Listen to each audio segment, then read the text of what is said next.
Okay, in this video, I'm going to teach you about your weekly assignments and how to do them. We're just going to cover the first half of the assignment in this video, which is your practicing component, and then we'll do another video on the submitting the recording, the graded part of the assignment. Okay, so that's going to be a separate video. To begin with, your assignments will always be listed right up here where it says My Pending Assignments. Okay, you can see I've already done some in this account, so the finished ones are graded down here. But each week, the information you need will be right here. Okay, and we'll click on that in just a second. I also wanted to show you, in case you ever feel like you can't find an assignment, all of your assignments, both past and future, should be listed right here. Okay. So as I enter more, they'll keep on, you'll get a bigger and bigger list. As you complete more, they'll be there. And you can see this one I haven't done yet. These ones already have a grade associated with them. Okay, I'm going to go back, okay, and I'm going to click on play. Select the instrument that I want to do it with, in this case, trumpet. Okay, all right, now the first thing that'll pop up are instructions. Okay, now I mentioned that this is the first half of your, or the first part of your practice assignment for each week, which is the actual just practicing. Um, when you go to submit the assignment, which again is in a different video, it's going to be for the song that pops up here. Okay, so in this case, for this assignment, this weekly assignment, you're going to have to record the song, mix it up. Okay, so it automatically brings you to that song. All right. But you can navigate away from that or go to any other song from here, and I'll show you how to do that in a second. Before we do that, take a look right here. Instructions are always important, okay? Even though it's on number 13, mix it up, the instructions say, please practice all of page 7 in your book. This includes exercises 12 through 15. Okay, so you need to practice 12 through 15 for this week in order to be staying up with the course content.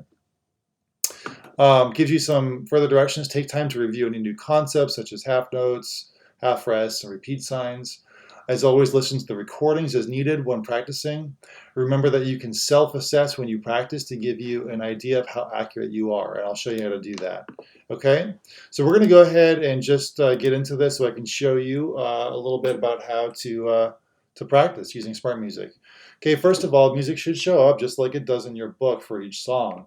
It doesn't have the number right there, but you can see right up here it says 13, mix it up. Okay, so that helps you to know which number you're on.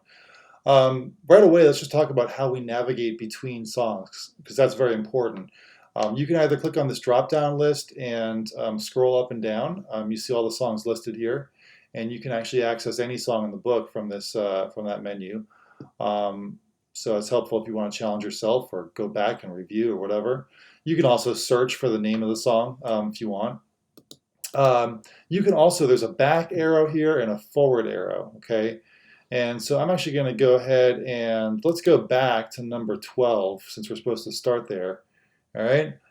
Okay. Now, a couple things. We have a play button and a record button. Okay. We'll get to those in a second. Before we do, we have the My Part option here. This, if you click on that and it turns orange like it is right here, when you click on play, you'll actually hear somebody playing your instrument on this part. So it gives you a really good idea, a really good example of what you should sound like ideally when you play this song, okay? So it's good to have that selected when you're practicing. This one over here is an accompaniment, which is like a background part, okay? Now, depending upon your preferences, this may help you or it may confuse you. So you can either mute this if it's confusing, or you can turn it down if you just want to hear your part more. It's entirely up to you. You're going to have to kind of play around with that and see what works well for you, what helps you. Okay, and then the other thing over here is the metronome, and the metronome is going to be really important when you practice to help you keep a steady sense of pulse. Okay, your foot should be tapping in time with that metronome when you practice. Okay, all right, we're going to come back and talk a little bit more about tempo in a second, but before we do that, let's go ahead and just do some quick listening. Okay, when I press play, it'll count off, and that gives you a chance to get your instrument ready to play, get your fingers set, and play along with the recording. Okay, sometimes before you actually play the recording, it's helpful to listen to it. So there's absolutely nothing wrong with just sitting there, maybe fingering along and listening before you play it to get an idea of what it's supposed to sound like, okay? So you can just listen right here. And you can change again. There's the accompaniment. If that's distracting, again, just mute it. So now all you hear is your part. Okay? So it gives you a really good idea as to how the song should be played. Okay? And you'll notice that this little cursor bounces along to help you keep track of each of the beats. Well, if you stop in the middle of the song like I just did, the cursor will stop there as well. And then the next time you go to press play, it's going to start off in the middle of the song, which can be kind of annoying. So just make sure you reset it always back to the beginning, okay? And if you have a repeat like there is in this song, you want to go back and click the 1 to start it on the first time through, okay? The more you play with it, the easier it's going to get, and you'll be able to figure it out. All right, so I'm going to go ahead and play along with this real quick just so you get the idea. You can hear me playing on my trumpet. In fact, I'm going to lower down my part a little bit so I can hear myself better. I'm going to play a wrong note. Now, the reason why I played a wrong note is because I wanted to show you something. I just played a wrong note. I know that. You now know that. But as a beginner, you might not realize it. So let me show you something that will be very helpful. I'm going to go back to the beginning here. And I'm going to go over to where it says assessment up here. And I'm going to click on that. All right, now, when I click on assessment, this enables me to record.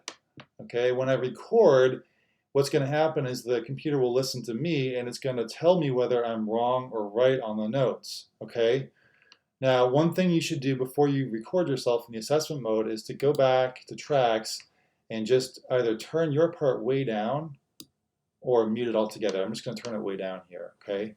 I'll go back to assessment. The other thing you should do is where it says tolerance, if you're a beginner, go ahead and click on lenient tolerance.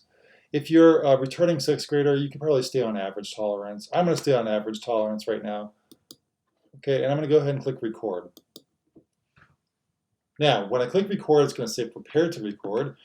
And we're going to click on test your microphone. Before you do that, unplug your headphones. Okay, now I'm going to click on start.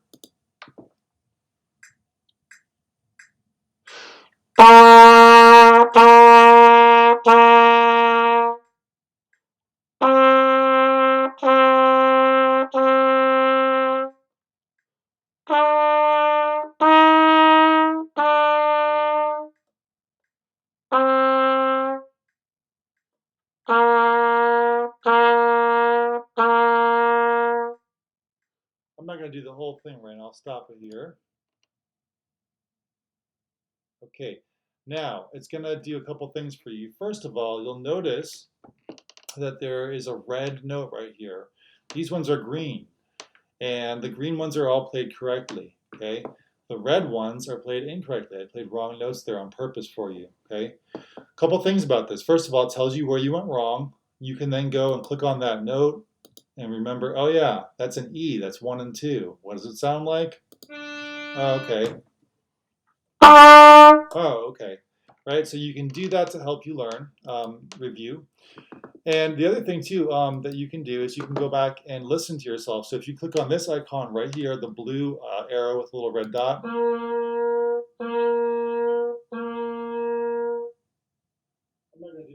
you can hear the recording. Okay, that's the second time through, but you can hear yourself play. So that's kind of helpful. And then the more you record, I'm not going to do a whole bunch of them, but the more you record, you can click on this drop-down menu here. It'll show you your best scores. It'll show you your most recent scores. So you can kind of track your progress and see if you're getting better at the songs, which is pretty cool. All right, last thing I'm going to show you, I'm going to go out of assessment mode here, and I'm going to, let's see. I'm going to go ahead and, I don't know if I can clear that out. I guess I can't clear that out, but I'm going to go to loop. And what I'm going to do is I'm going to do set, and there's these two little flags, for lack of better terms, and I'm going to go ahead and drag one of them, And let's say that I just really need to, well, you know what? I messed up on those last two measures. So I just need to really work on those two. I'm going to isolate those and I am going to loop them, okay? So once I have that, I'm going to press play. And what will happen is every time you get to the end of those highlighted measures, it'll go back and count off, and you can keep doing them forever until you click stop. So let's try that.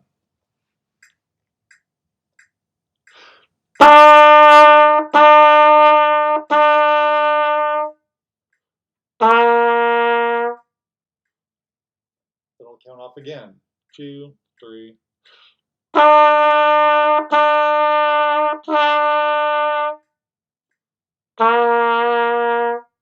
Okay, so when you're ready to stop, just click pause and it'll stop, okay?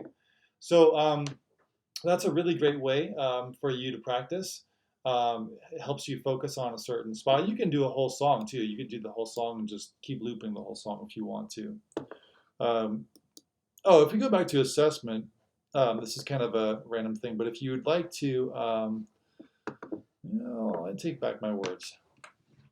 Never mind. You can't get rid of those for some reason. All right, let's go ahead and just do another song real quick just to make sure we remember how to get there. All right, here's Mix It Up. So all I did was click on this arrow right here, and it's going to bring me to the next song, and I can practice all of these. Meanwhile, as you're practicing all of these, Smart Music is remembering what you practice, and it's taking down the amount of time that you spend practicing, which then you can keep track of. And I'll show you that in just a second. Okay, so when you're done practicing, you should practice about 10 minutes a day. You can just go back to the main screen here, or you can even just exit out if you're really done. And then if you want to see your practice and kind of keep track of it, go ahead and click down here where it says Open Practice Analysis. And that's going to open up your practice analysis. You're going to select, I'm going to select today, and it'll show you how much time I've spent practicing. Now, it says I've spent approximately, it looks like about 8 minutes or so practicing, maybe 9 minutes practicing. Now, this video is longer than 9 minutes, and you might wonder why it's only giving me that amount of time. It's not going to record the amount of time that I'm sitting there staring at the screen, okay? And I take that into consideration. So you could practice for a half hour, and it might only say you practiced for 15 minutes because half the time you were just, you know, checking out your instrument or oiling your valves or, you know, changing your reed or something like that. Okay, so it might seem a little bit unfair at first, but I totally take that into consideration. And I know that you're spending more time with your instrument than it actually says you are, okay? So you can kind of keep track of your practice. If you do the past 7 days, it doesn't have anything on here because I haven't practiced in the last 7 days. But you can see that each day is here. So as you continue to practice, you'll be able to kind of see a chart of how much you're practicing and how regular you are. And I can see the same thing on my teacher account as well for all my students. So it just kind of helps me to keep track of things and make sure we're all doing what we need to do. And that's it for practicing. And you can, as I mentioned, you can go and find whatever songs you want. If you go down and click right here on my method book and open, you know, you just select your instrument and you can go find, you know, if you want to challenge yourself someday, you go to Hey Ho, Nobody's Home, way ahead of the book, and there it is. So any song that we have in our book, you can access and you can practice the same way. And as long as you're getting what you need to get done each week, you can, you know, go as far ahead as you want and have fun. So that's it.